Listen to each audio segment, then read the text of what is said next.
Kejuaraan renang Indonesia Open Championship 2021 selesai digelar. Pada penyelenggaraan hari terakhir Minggu sore, perenang nasional Azahra Permatahani yang membela klub Blibis sukses meraih emas di nomor 200 meter gaya dada putri. Azahra mencatat waktu 2 menit 36,87 detik. Sementara di nomor bergengsi 50 meter gaya bebas putri, medali emas berhasil direbut Serena Carmelita Muslim.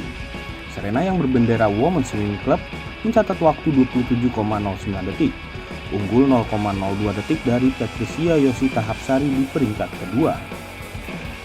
Persaingan sengit juga terjadi di nomor 50 meter gaya bebas putra. Jo Aditya dari Millennium Aquatic Jakarta harus mengakui keunggulan Gagarin Nathanielius dari klub Al-Maghrib. Gagarin mencatat waktu 24,00 detik.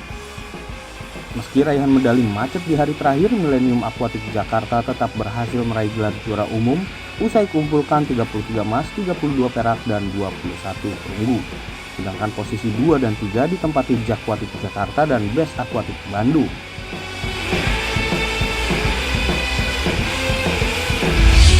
Adanya 10 cabang, itu baik nanti ada solo, ada squad, lalu juga ada ladiesnya juga yang menarik. Nanti akan ada pertandingan ladies juga di dalam SEA Games itu sendiri. Nah, di mana kalau dari PBSI kita pasti ingin memaksimalkan terutama untuk nomor pertandingan yang memang digemari atau memang banyak atletnya yang ada di Indonesia gitu kan, potensi-potensinya. Nah, di sana nanti akan kita saring melalui Badan Timnas tadi, baik melalui jalur kualifikasi ataupun nanti mungkin ada invited khusus untuk memang ada orang yang sudah punya prestasi. Itu yang nantinya akan kita akan majukan untuk nanti bertanding di SEA Games yang ada di Vietnam.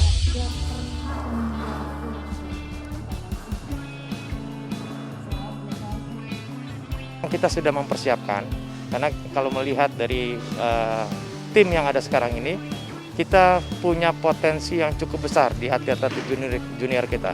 Jadi inilah yang kita lakukan, pembinaan jangka panjang terhadap mereka, sehingga harapan kita tentunya tim junior ini pada saatnya mereka bisa jadi tim nasional juga. Medali berikutnya jatuh ke... Latihan bowling juga kita juga ada latihan fisik ya, dari situ bakal jadi lebih konsisten sih ujung-ujungnya. Yang saya incer sih di PON 2024 ini saya bisa lebih perform dibandingkan kejuaraan sebelum-sebelumnya.